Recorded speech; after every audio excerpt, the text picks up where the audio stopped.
ಮಹಿಳಾ ಪ್ರೀಮಿಯರ್ ಲೀಗ್ನ 4ನೇ ಆವೃತ್ತಿಯಲ್ಲಿ ರಾಯಲ್ ಚಾಲೆಂಜರ್ಸ್ ಬೆಂಗಳೂರು ತಂಡ ತಾನು ಆಡಿದ 3 ಪಂದ್ಯಗಳನ್ನು ಕೂಡ ಗೆಲ್ಲುವ ಮೂಲಕ ಹ್ಯಾಟ್ರಿಕ್ ಗೆಲುವು ಸಾಧಿಸಿದೆ.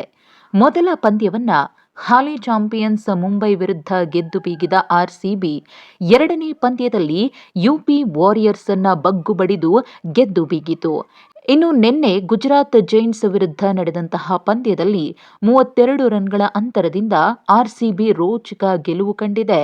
ಇನ್ನು ನಿನ್ನೆಯ ಗುಜರಾತ್ ಜೈಂಟ್ಸ್ ವಿರುದ್ಧದ ಪಂದ್ಯದಲ್ಲಿ ಸೆಂಟರ್ ಆಫ್ ಅಟ್ರಾಕ್ಷನ್ ಆಗಿದ್ದು ಶ್ರೇಯಾಂಕಾ ಪಾಟೀಲ್. ಹೌದು, ಕರ್ನಾಟಕದ ಸ್ಟಾರ್ ಆಟಗಾರ್ತಿಯಾಗಿರುವ ಶ್ರೇಯಾಂಕಾ ಪಾಟೀಲ್ ತಮ್ಮ ಸ್ಪಿನ್ ಮೂಲಕ ಮೋಡಿ ಮಾಡಿದ್ರು. ಈ ಪಂದ್ಯದಲ್ಲಿ ಶ್ರೇಯಾಂಕಾ ಪಾಟೀಲ್ 5 ವಿಕೆಟ್ಗಳನ್ನು ಪಡೆದು ದಾಖಲೆಯೊಂದನ್ನು ತಮ್ಮ ಹೆಸರಿಗೆ ಬರೆದುಕೊಳ್ಳುವುದರ ಜೊತೆಗೆ ಆರ್ಸಿಬಿ ಗೆಲುವಿಗೆ ಪ್ರಮುಖ ಕಾರಣಕರ್ತರಾದ್ರು.